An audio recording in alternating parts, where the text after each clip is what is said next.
আজ যে গল্পটি আপনারা শুনতে চলেছেন, আশা করছি এটা আপনাদের সবার মন ছুঁয়ে যাবে, কথা দিলাম। তো চলুন শুরু করা যাক। আমাদের গল্পের নায়ক রিক ছিল একজন তরুণ শিল্পী। ওর মনে ছবি আঁকার অসীম ভালোবাসা ছিল, কিন্তু পেট ছিল খালি। ওর মা প্রায় বিষণ্ণ মুখে বসে থাকতেন, আর বাবা বলতেন, আরে বাবা, শুধু ছবি আঁকলে কি আর সংসার চলবে? একটা চাকরি খোঁজ, যাতে মাসে কিছু রোজগার হয়। রিকের আঁকা ছবি ক্যানভাসে রং থাকলেও ওর মনে ছিল শুধুই হতাশা। সে সারাদিন তার ঘরে বসে থাকতো। বাইরের উজ্জ্বল পৃথিবীর আলো তার ঘরে ঢুকলেও তার মনে কোনো আনন্দ আসতো না। আর তার বন্ধুরা যখন নতুন জামা জুতো পরে ঘুরতে বার হতো, রিক তখন তাদের দিকে তাকিয়ে দীর্ঘশ্বাস ফেলত। সে শুধু ভাবতো, এই দারিদ্রতা আর তার আঁকার স্বপ্ন কি কোনোদিনও পূরণ হবে না? এইভাবে চলতে চলতে একদিন বিকেলে দীপ আর তার বাবা পুরনো জিনিসপত্রের স্তূপ ঘাঁটছিল, যদি কোনো পুরনো বই বা ছবি আঁকার সরঞ্জাম পাওয়া যায়। হঠাৎ তার চোখে পড়ল একটি অদ্ভুত পুরনো ময়লা বোতল। বোতলটা দেখতে ছিল অন্যরকম, তার গায়ে কারুকার্য করা ছিল। রিক অবাক হয়ে বোতলটা হাতে নিয়ে সেটা ধুলো ঝেড়ে দিতেই একটা রহস্যময় ধোঁয়া বোতলের ভিতর থেকে বেরিয়ে এলো। সেই ধোঁয়াটা ধীরে ধীরে একজন হাস্যোজ্জ্বল লম্বা সাদা দাড়িওয়ালা জাদুকরের রূপ নিল। রিক ভয় ও বিস্ময়ে হাঁ করে তাকিয়ে রইল। জাদুকর বলল, আমি বোতল পণ্ডিত। তুমি আমাকে শত শত বছর পর মুক্ত করেছ। আমি তোমার 3টি ইচ্ছা পূরণ করব। বলো, তোমার কি চাই? রিক তো প্রথমে বিশ্বাসই করতে পারছিল না। সে নিজের চোখ ওগড়ে দেখল, না, সে স্বপ্ন দেখছে না, তার জীবনে প্রথম কোনো জাদু ঘটেছে। রিকের মাথায় তখন তেমন কিছু আসছিল না, তাই রিক এক মুহূর্তের জন্য ভাবল তার মায়ের সমস্ত হতাশা আর দুঃখ তার প্রথম ইচ্ছাতে মিশে গেল। সে বলল, আমার প্রথম ইচ্ছা, আমার যেন অনেক টাকা হয়, যাতে আমার বাবা আর কখনো দুশ্চিন্তা না করে। বোতল পণ্ডিত হেসে বললেন, যথার্থ। পরের দিন সকালে তাদের বাড়িতে টাকা স্তূপ জমা হলো।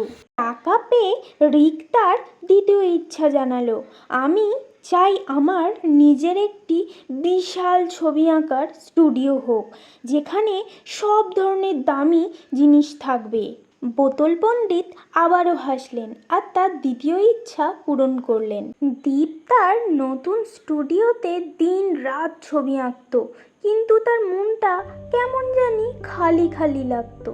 তার তৃতীয় ইচ্ছা ছিল তার শেষ ইচ্ছা, তাই সে মনে মনে ভাবছিল, আমি চাই আমার আঁকা ছবিগুলো যেন সবাই প্রশংসা করে। বোতল পণ্ডিত সেই ইচ্ছা পূরণ করে দিলেন। রিকের ছবিগুলো সারা শহরে বিখ্যাত হয়ে গেল। মানুষজন তার ছবি দেখতে ভিড় করত। এইভাবে চলতে চলতে কিছুদিন পর দীপ বুঝতে পারল যে টাকা, খ্যাতি আর স্টুডিও তার শান্তি দিতে পারেনি।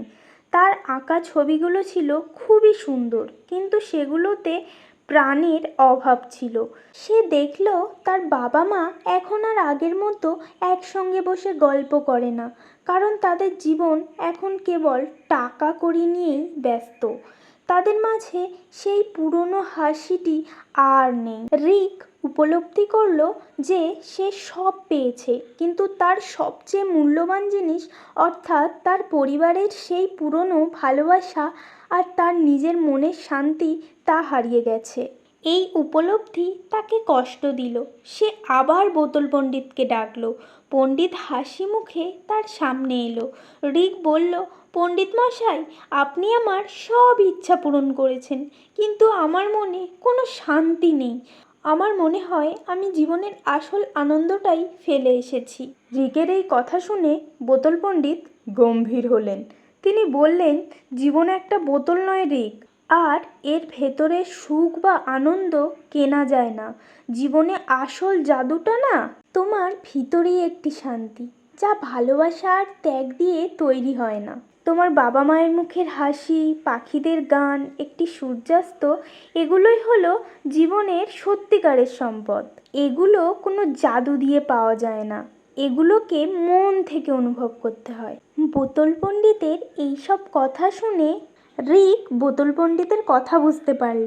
সে তার চোখ খুলে দেখল তার স্টুডিওর বাইরে একটি ছোট্ট পাখি গান গাইছে। সে দ্রুত তার বাবা মাকে কাছে ডেকে নিল এবং তাদের হাতে হাত রেখে বলল, আসুন আমরা আবার সব কিছু আগের মতো করে তুলি। সে তার দামি স্টুডিও ছেড়ে আবার সেই ছোট্ট ঘরে ছবি আঁকতে শুরু করলো।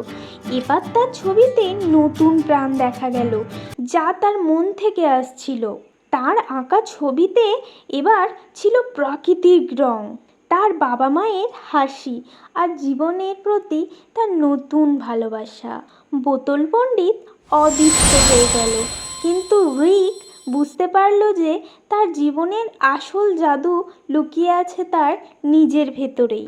সে শিখল আসল সুখ বাইরে নয়, ভিতরেই পাওয়া যায়। আর এখানেই গল্পটি শেষ হয়ে গেল। গল্পটি কেমন লেগেছে কমেন্টে জানিও, আর ভালো লাগলে লাইক করো।